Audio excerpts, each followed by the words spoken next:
Hi everyone, I'm Justin Noxon from Noxon Architecture. This is Andrew Jenner, our project architect who made everything happen. Our Flinders Beach House sees the renewal and extension of a modest older style cottage within a Flinders Village setting. The brief was to retain and extend the original, creating a family retreat for holidays and entertaining.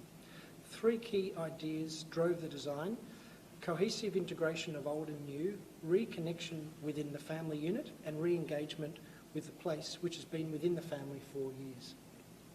The project lies in a coastal beach village context, and the project seeks to find a balance between the casual free beach lifestyle and a compact village suburban setting within the township. The project is compact even by the village context, with a small site of 623 metres squared, with a very close neighbour to the rear and two sort of older village houses either side. The existing streetscape is a mix of older beach shacks and leafy sort of properties. We were very keen to retain the original fabric, to retain both the family links to the site and to a sense of the original village fabric. The existing conditions, whilst the client offered a new build, we leveraged off their preference to retain the existing cottage. We tried to bring some clarity to the original. We retained the base of the original front volume as a base and sought a cohesive integration of old and new as a unified singular element of restraint. The existing house was comprised of small insular spaces at the front with little connection between inner spaces or the outdoors. Rising up to the rear with the new work, we allowed creation of a free expansive ground plane and a new garden connections on the small site.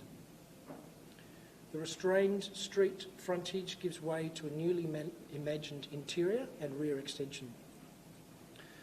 The smaller private spaces are contained within the existing footprint at the front, including the main bedroom and guest bedroom with their adjacent utility spaces.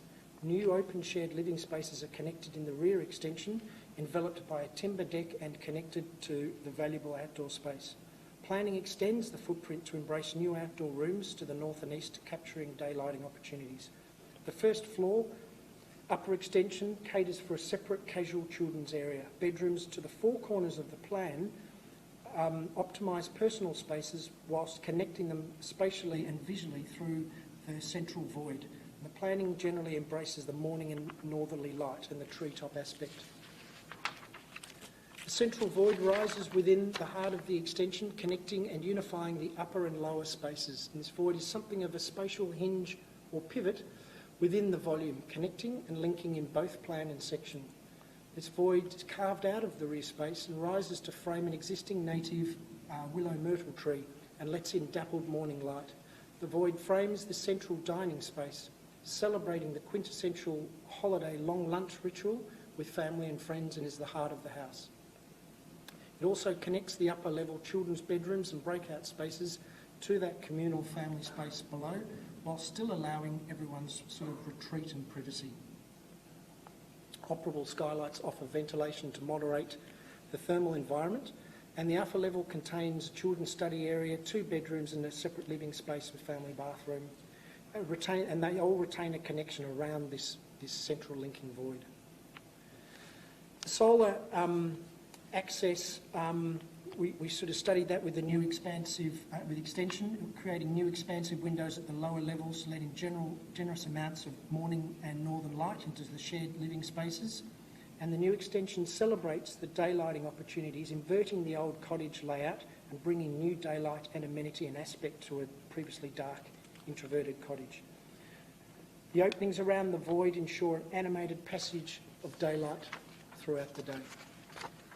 The long section shows the compact site is used from boundary to boundary, engaging to the rear via a pergola framework, which is covered in Virginia creeper, which will create these transitional outdoor rooms, effectively enlarging the interior spaces.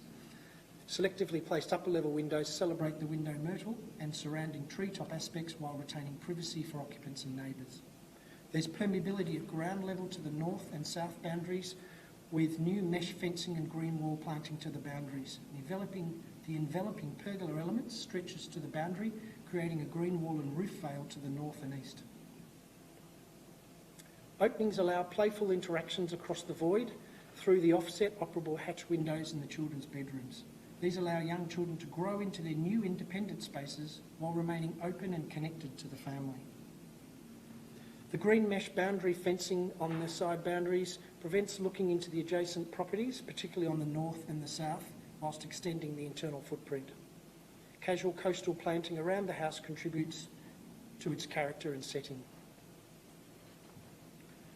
A new deck and pergola envelop the northeastern corner of the house. Virginia creeper vines will shroud the pergola, creating an outdoor room mirroring the existing front deck. Whilst 2 featured trees, one to the front and one to the rear, have been retained, the rear one in particular, much to the client's delight, they assumed we'd demolish it. The trees anchor a central circulation spine, and the pergola, as said, dissolves these entries and boundaries between internal and external spaces, and so the house expands to accommodate much larger groups. Corners open and blur the boundaries connecting east and west. Flexible and open space throughout the day can be closed through the seasons, creating a sense of calm serenity, promoting family gatherings and a slow-paced lifestyle. Lofty space creates a sense of airy tranquility at the heart of the home. Window seat nooks capture northern light and establish a balanced mix of open and flexible spaces and intimate moments. The design quietly stitches old and new, integrating landscape and building, and inside and out. Colour, material and landscape unify the older and new elements, thereby offering a renewed dignity to the original facade. The original frontage accommodates the main bedroom suites and guest bedroom suites. Retaining an inherent character of the original, spaces are infused with a calm serenity for rest and relaxation. The restoration balances contemporary living needs with the preservation of existing fabric. Subtle integration of new utilities retains and celebrates the fabric of the existing. And a quiet calm and serenity continues into these utilitarian spaces. Existing elements of the house are now animated with new skylights and insertions, bringing light into dark internal spaces. And gentle and subtle insertions of new elements within the old, repurposing a formerly awkward corridor space as a powder room. New spaces are also punctuated and animated by light, creating a cohesive and linked interior realm. The project was limited to a restricted time frame, was successfully completed on time and within the client's budget. And here, I guess with the external frame, we are eagerly awaiting the growth of the landscape on the enveloping veil to create these outdoor rooms. But COVID meant that everything that was planted last year at the beginning died off, so we've got a longer wait. Anyway, there we are. Thank you. Thanks.